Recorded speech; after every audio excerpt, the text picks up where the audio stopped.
আপনারা বাংলার কথা বলেন, আপনারা সিলেবাসের বইতে পড়বেন এই মমতা ব্যানার্জি তার সরকার জলকে লিখেছে পানি, এটা পানি বাংলা নয়। আকাশকে লিখেছেন আসমান, বাবাকে করে দিয়েছেন আব্বা, মাকে করেছেন আম্মা, দিদিকে করেছেন ফুপু বুবু, আরবি সংস্কৃতি আমদানি করেছেন। তাই এই বাংলা বাঙালিকে বাঁচাতে হবে, পুরুলিয়ার বৈচিত্র্য ধরে রাখতে হবে। আজকে এই বাংলাতে 11 সালের সেন্সাসে আমরা 72-এ পরিণত হয়েছি।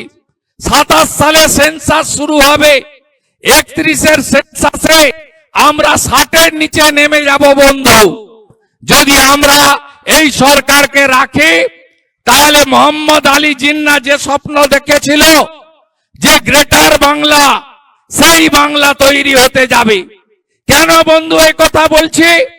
কারণ আমাদের যে বাংলাদেশের বর্ডার আছে, এই বর্ডারে 550 কিলোমিটার মমতা বন্দ্যোপাধ্যায় সরকার, তৃণমূল সরকার জমি দেয়নি বেড়া দেওয়ার জন্য। 14 ফেব্রুয়ারির পরে দেখবেন, 14 ফেব্রুয়ারির পরে এই চোরেদের পার্টি তৃণমূল তারা বলছে ভোটে লড়বো না, ভোটে লড়বো না। একটাও মৃত, একটাও ফেক, একটাও ডবল ট্রিপল এন্ট্রি, একটাও অস্তিত্বহীন, একটাও বাংলাদেশি মুসলমান আর রোহিঙ্গার নাম ভোটার তালিকায় থাকিব না, থাকিব না, থাকিব না।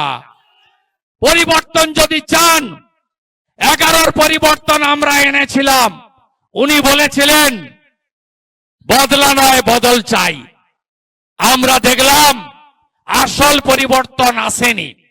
আসল পরিবর্তন যদি আনতে হয়, মোদিজির আশীর্বাদ ধন্য একটি সরকার বানাতে হবে। সেই সরকার বানাতে গেলে এই পাড়া বিধানসভা ধরে রেখে প্রশাসনিক পুরুলিয়া জেলার 9টা আসনে পদ্ম ফুল ফুটাতে হবে। বাইরের কেন?